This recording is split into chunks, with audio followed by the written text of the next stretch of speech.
allows ocean-going vessels to travel from the Atlantic to the western end of Lake Superior, more than 3,700 kilometers inland. The seaway transformed the economies of every Great Lakes city it connected, and the St. Lawrence Corridor remains one of the most economically significant waterways in North America today. Near the villa. Welcome back to another reaction video. This is a Canadian reaction video, ladies and gentlemen. Today, we are reacting to why Canada's rivers are among the greatest rivers on earth. Seriously? Yes. That's another nice one. Cooking. It's Honestly, cooking, guys. I don't know Canada for having like great rivers. In fact, Canada is not popularly known for having having rivers. Yeah. Because like the Nile River in Egypt and Ethiopia, the Amazon in Brazil, the Mississippi in the United States. Yeah, but I don't know any river in Canada.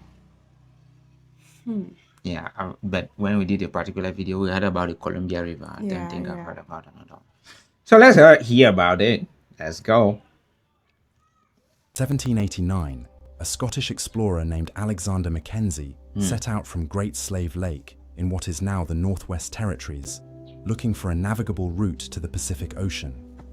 He followed. You remember the Great Slave Lake that we did a video on? Yeah, the largest inland lake in Canada, Yes. which belongs to Canada exclusive, not like the Great Lakes. Yeah. So I think that one was. Let's go. Set out from Great Slave Lake in what is now the Northwest Territories, looking for a navigable route to the Pacific Ocean. He followed a river that flowed wide and powerful through the subarctic for thousands of kilometers. He expected it to bend west toward the coast. It never did. After more than 2 months of travel, he reached saltwater. It was the wrong ocean. What? He had paddled the entire length of one of the longest river systems in North America directly into the Arctic. He reportedly called it the river. Why? I think those are ice sheets, right? Those white things. I think they're ice. These ones, right? Yes. I think they are ice. Canada, please tell us, Canadians, please. I think these are ice, right? They are not rocks. See how big they are in water. Yeah, that should be ice. That's crazy. These look like tons and tons of ice. And they're in water. How cold can water be? It paddled the entire length of one of the longest river systems in North America directly into the Arctic. He reportedly called it the River of Disappointment. The river still bears his name. It is now considered one of the great rivers of the world. Canada is shaped by its rivers in ways that are difficult to overstate. They drained the glacial ice sheets that carved the continent. They carried indigenous nations across territories for thousands of years before European contact. They were the highways of the fur trade. They powered industrial development. Today, they remain the largest freshwater drainage system of any country on Earth, carrying water from interior plains and mountain ranges to 3 different oceans. Here are 10 of the longest rivers in Canada, ranked, working from the shortest to the longest. The Fraser River in British Columbia rises from the Canadian Rockies near Fraser Pass and flows approximately 1,375 kilometers to the Strait of Georgia near Vancouver. It is the longest river located entirely within British Columbia. 1,000 how many kilometers? What? Yes, sir. The Fraser Basin covers roughly 234,000 square kilometers of varied terrain, from high alpine meadows at the headwaters to the broad agricultural floodplains of the Fraser Valley near the coast. The river is best known for its salmon runs. Each year, millions of Pacific salmon return from the open ocean. What? Redfish? Have you ever seen that? Is that the thing that they cook ocean? No. Salmon. Yeah. What? The broad agricultural floodplains of the Fraser Valley near the coast. The river is best known for its salmon runs. Each year, millions of Pacific salmon return from the open ocean to spawn in the Fraser system, one of the largest concentrated wild salmon migrations remaining on Earth. Indigenous peoples, including the Nlaka'pamux, Stolo, and numerous other First Nations have depended on the Fraser for thousands of years. The river corridor remains central to their cultures, Fraser. food systems, and territorial governance today. The Fraser Canyon, cut through the coast mountains south of Lytton, is one of the more dramatic sections of any river in the country. Sheer rock walls rise hundreds of meters above turquoise water that churns through narrow gorges. The 1858 Fraser Canyon Gold Rush brought tens of thousands of prospectors to the region, transforming colonial British Columbia and accelerating its path to Ward Confederation in 1871. Today, the Fraser Valley is one of Canada's most You know what we're also doing? Just low budgetly looking at beautiful places in the Rocky Mountains of Canada. Yes. productive agricultural regions, and the river remains a major destination for salmon fishing and whitewater rafting. Oh, they eat salmon. From a river that ends in the Pacific to one that flows across the open prairie.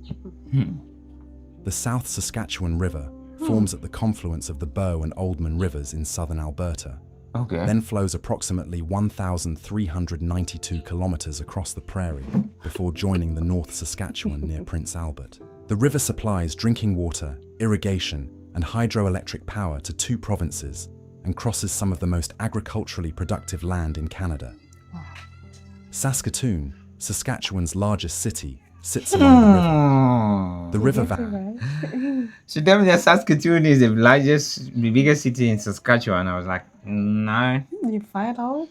you are not right. And yeah, I see. Your narrator is basically supporting you. Saskatoon, Saskatchewan's largest city, sits along the river. Wow. The river valley running through downtown forms one of the largest urban river valley park systems on the prairies, with cycling and walking paths extending for kilometers along both banks within sight of the skyline. The South Saskatchewan passes through Diefenbaker Lake, a large reservoir created by the Gardner Dam, one of the largest earth-filled dams in North America. What? The dam was completed in 1967 and reshaped the river's hydrology in ways that are still being studied today. Wildlife along the corridor includes white-tailed deer, beavers, white pelicans, and bald eagles. Wow. The Cree, Assiniboine, and Métis communities throughout the basin have lived along the river since long before the dam was built, and their relationship to the waterway predates Saskatchewan itself by thousands of years. From the open prairie to one of the most remote river systems on the continent. The Churchill River flows Churchill approximately River. I've heard of this one. You know Churchill, right? In Manitoba, the polar bear capital of the world. It's scary. Churchill. That was like the British Prime Minister during the Second World War. Winston Churchill. Yeah. I see you know quite a lot. Right. Yeah. Stop. No, not right. 1,609 kilometers from Methy Lake in Saskatchewan, eastward through Manitoba, before emptying into Hudson Bay. It is one of the most pristine large river systems in North America and one of the country's premier wilderness canoeing destinations. The Churchill drops through the Canadian Shield in a series of waterfalls, cascading rapids, and canyon-like gorges. The river was historically critical to the fur trade. The Methy Portage, a 19-kilometer overland route connecting the Churchill watershed to the Athabasca system, was one of the most strategically important portages on the continent, opening interior access to fur trading routes that reached the Arctic and Pacific watersheds. The town of Churchill, near the river's mouth on Hudson Bay, is one of the most unusual wildlife destinations on Earth. Each autumn, hundreds of polar bears gather along the coast, waiting for sea ice to form, and Churchill becomes the only place on the planet where seeing wild polar bears at close range is essentially guaranteed. In summer, thousands of beluga whales enter the Churchill River estuary to feed and carve in the warmer water, their white forms visible from boats and shorelines throughout July and August. From the gateway to the Arctic, southwest to a river that ends in one of the largest deltas on Earth. The Peace River originates in the Rocky Mountains of northeastern British Columbia and flows approximately 1,923 kilometers through Alberta before joining the Athabasca River. Where the 2 rivers meet, they form the Peace Athabasca Delta, one of the largest inland freshwater deltas in the world, and a designated UNESCO World Heritage Site within Wood Buffalo National Park. The delta covers thousands of square kilometers of wetlands, oxbow lakes, and braided channels. What are It supports these? wood bison, whooping cranes, and millions of migratory birds that pass through each spring and fall. Most large rivers in northern Canada end in deltas of this scale because they flow into shallow Arctic and subarctic basins where the gradient flattens and sediment piles up across enormous areas. The Peace Athabasca is the largest of these complexes. The W.A.C. Bennett Dam in British Columbia, one of the largest earth-filled dams in the world. Earth-filled dam. Like, what is an earth-filled dam? I don't really know. Earth-filled dam. I don't really know. Like, how is it? Like, please just tell me. I know I'm an engineer student, but I don't know everything. Right? Yeah, you're not supposed to know everything. Yeah, please just tell me. It's not your fault. Created Williston Lake That on the you're Upper wrong. Peace.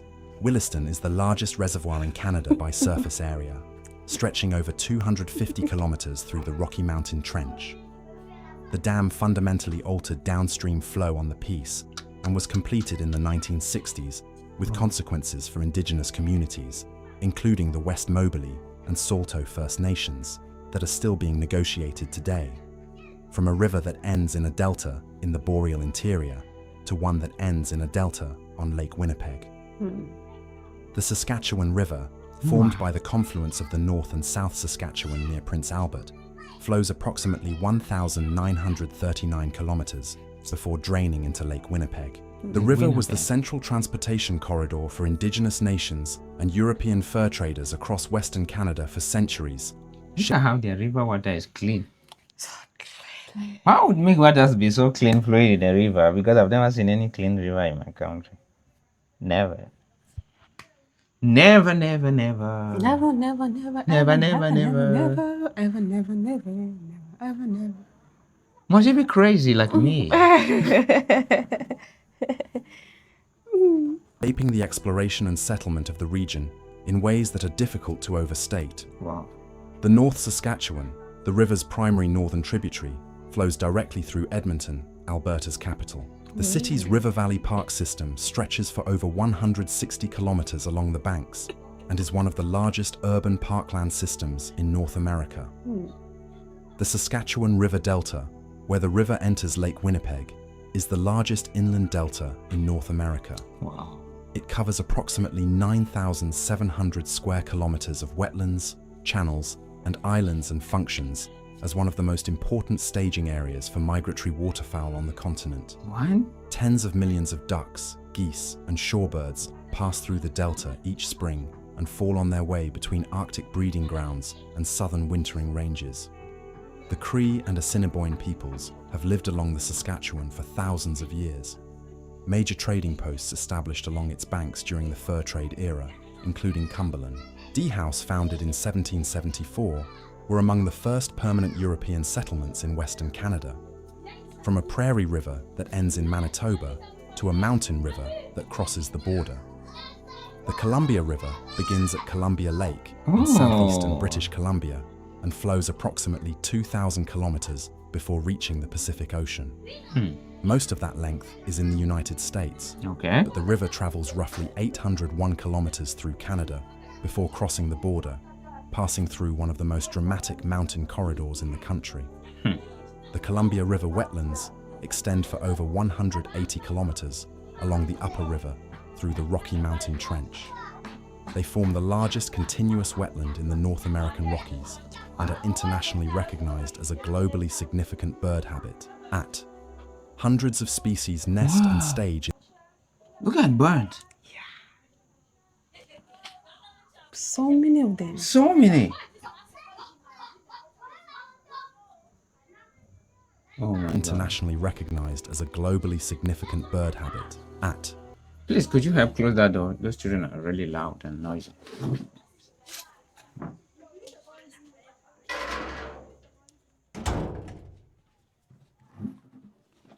Oh, thank you.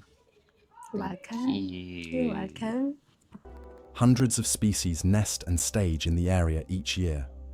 The Columbia is one of the most managed river systems in the world. The Columbia River Treaty, signed between Canada and the United States in 1961, governs the cooperative management of flood control and hydroelectric production along the river and is considered one of the most consequential transboundary water agreements ever negotiated.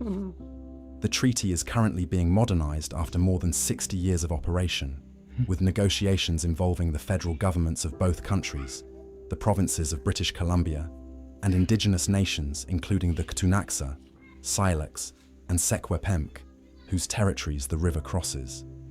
From a river that flows south into the United States to one that flows north into Hudson Bay. The Nelson River runs approximately 2,575 kilometers from Lake Winnipeg in central Manitoba to Hudson Bay. It drains one of the largest watersheds in North America, collecting water from Alberta, Saskatchewan, Ontario, Manitoba, and portions of the northern United States, before delivering that enormous volume to the cold waters of Hudson Bay. The Nelson is extraordinarily powerful.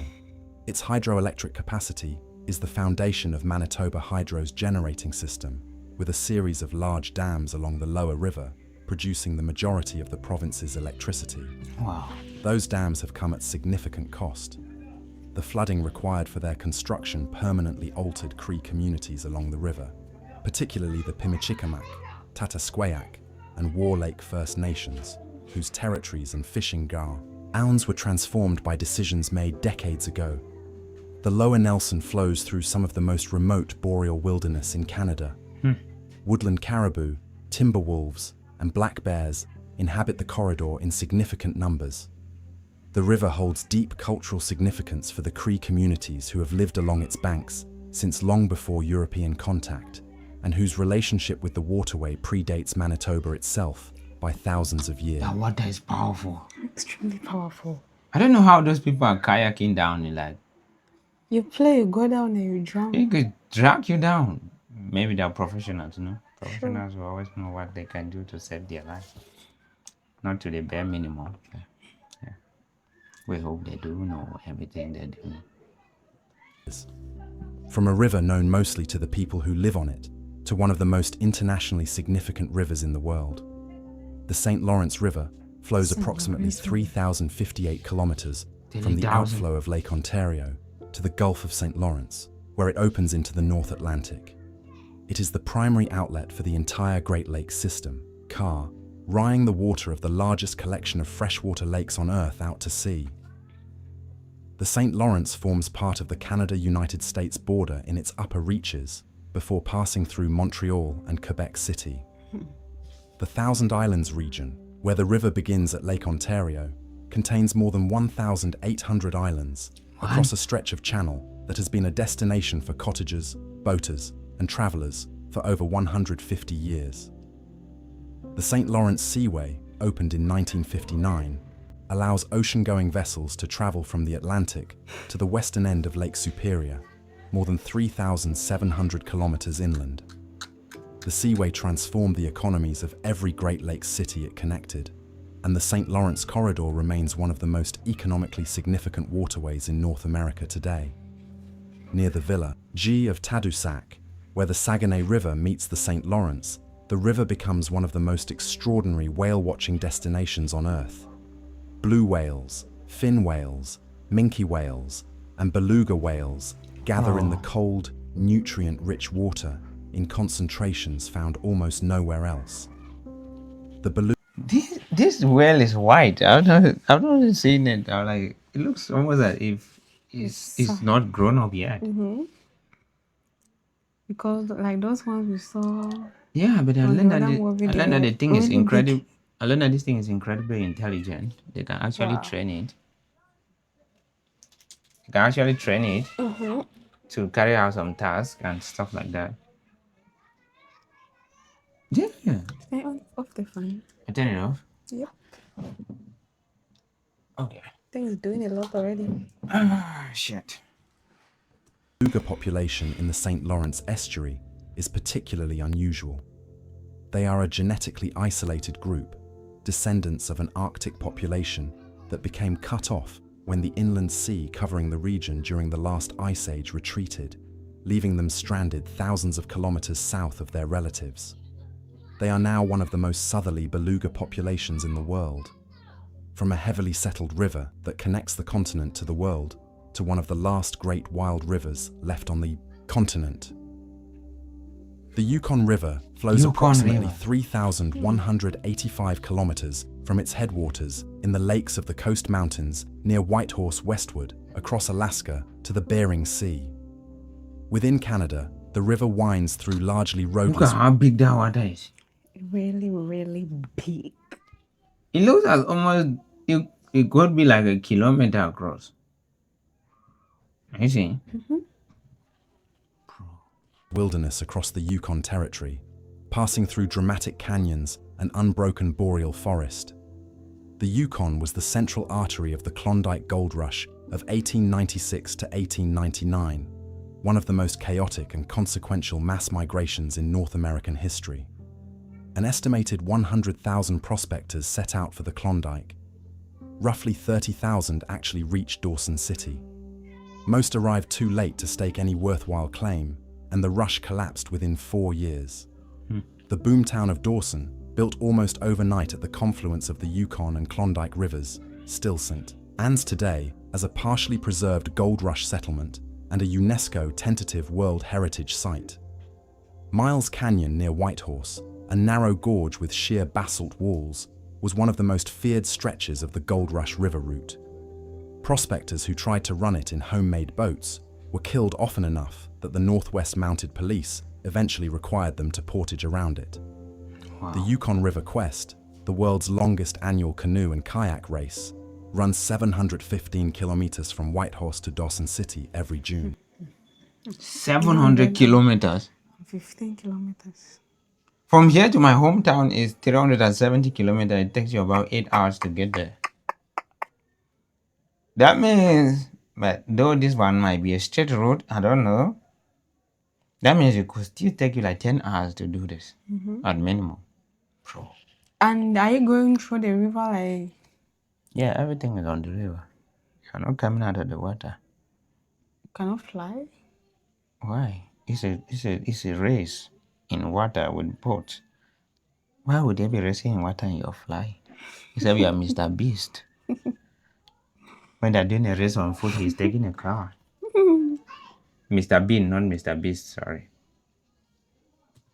715 kilometers from Whitehorse to Dawson City every June. Competitors travel continuously through the long subarctic summer daylight, finishing in around 50 hours for the fastest teams. The Yukon remains I was talking about 10 hours. They talk about 50 hours. Then they finish about 50 hours for the fastest team. 50 hours, how many days? That's 2 days.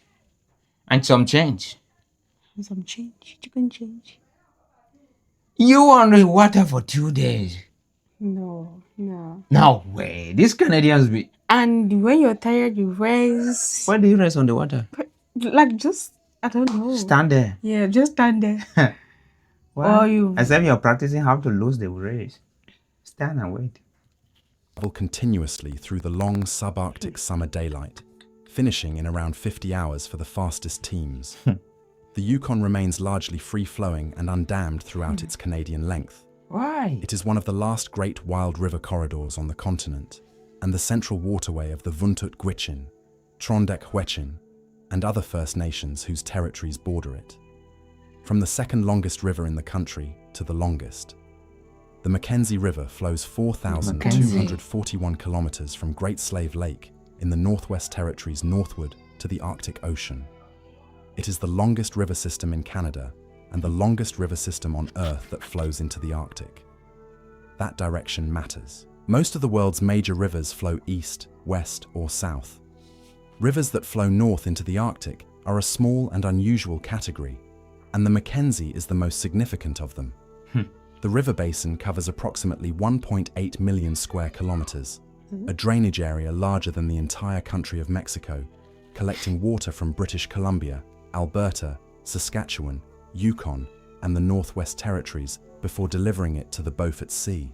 That's crazy. The river was named after Alexander Mackenzie, who in 1789 became the first European to travel its entire length, looking for a route to the Pacific. Whoa. He found the Arctic instead and reportedly called the waterway the River of Disappointment. The Dean name for the river is Day Cho, meaning simply Big River. It is the more accurate name. The Dini have lived along the McKenzie for thousands of years before any European saw it, and their communities still anchor the river corridor today. The McKenzie flows beneath the McKenzie Mountains in the west, crosses the broad McKenzie lowlands, and spreads out into the enormous McKenzie Delta on the Arctic coast. The delta covers approximately 12,000 square kilometers of braided channels, shallow lakes, and wetlands. It is one of the largest river deltas in the world and provides critical habitat for grizzly bears, muskoxen, barren ground caribou, and migratory that? waterfowl. My dear, please take it back. Muskoxen. Take it back. Hold on. Yeah. Provides critical habitat for grizzly bears, muskoxen. What My is this? goodness. This is scary. I've never seen this one. It looks like the devil if the devil were to be put as a picture. Yeah. Yeah. I don't know why they, but anyways, it looks cool. It has a lot of fur on it.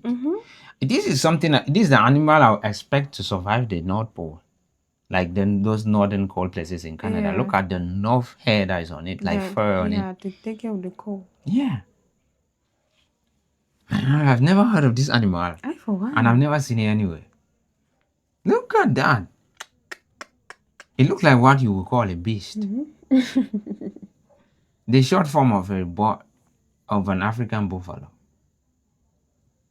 Barren ground caribou, and migratory waterfowl during the brief Arctic summer. Beautiful one there. Beluga whales enter the warmer delta waters each July, gathering in numbers that make the delta one of the most important beluga calving grounds on the continent.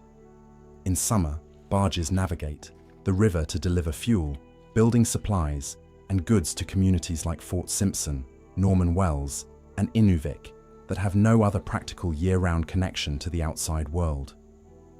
Norman Wells sits above one of Canada's oldest oil fields, with production dating back to the early 1920s. In winter, the river freezes solid and becomes part of an ice road network that allows trucks to travel thousands of kilometers across frozen water through some of the most remote terrain on the continent. Standing on the banks of the McKenzie anywhere along its length, you are looking at a river so wide and so powerful that the far shore can be difficult to see in clear weather. It is one of the last great rivers in the world that still moves the way it did before industrial development. Wow. Most of its length is undammed. Most of its watershed is undeveloped. The communities along it are small, indigenous majority, and rooted in relationships with the river that go back thousands of years. The pattern across this list is not subtle. Canadian rivers are large because the country is large, but they are also unusually intact compared to rivers of similar size elsewhere on Earth. Most of these waterways still support healthy salmon, beluga, or migratory bird populations. Most still flow through territories where indigenous nations have lived continuously for thousands of years. Several remain largely undammed despite their hydroelectric potential. That condition is increasingly rare anywhere in the world, and where it still exists, it usually exists because the rivers run through remote country that human development has not yet fully reached. True. Thank you for joining me on this look at some of Canada's longest rivers. Whether you've paddled any of them, are planning a trip to see one in person, or just had Plan no a idea trip. bodies of Yeah. water this size were flowing through the middle of the country, I hope this gave you a clearer picture. If you Indeed. enjoyed this, hit subscribe so you never miss out on future explorations of the places, the landscapes, and the stories. Thank you so much for watching. Thank you. This was like, the videos are really rewarding. Yeah. The good news is we will never be able to run out of videos to react to. Never ever. Never. Never. And another good news is we will not have to keep reacting. We will have to get to Canada and see it for ourselves. Definitely. The vlogging content, everybody. Definitely it. So thank you so much. When we do videos like this, YouTube pays us depending on how many people watch, how long they watch, And so also YouTube recommend depending on how long you watch our video and if you engaged on our video. If you watch our video and like some other persons to see, you can simply comment, or you can share, you can like, and you can also hype the video. There's a hype button just down here. Then when you hype it, it also gives YouTube the ability to share it to more people. So in other words, you're also helping us to come to Canada. Yes. Anything that you can just do and help us get to Canada, please do it. Thank you. Thank you. We love you so much.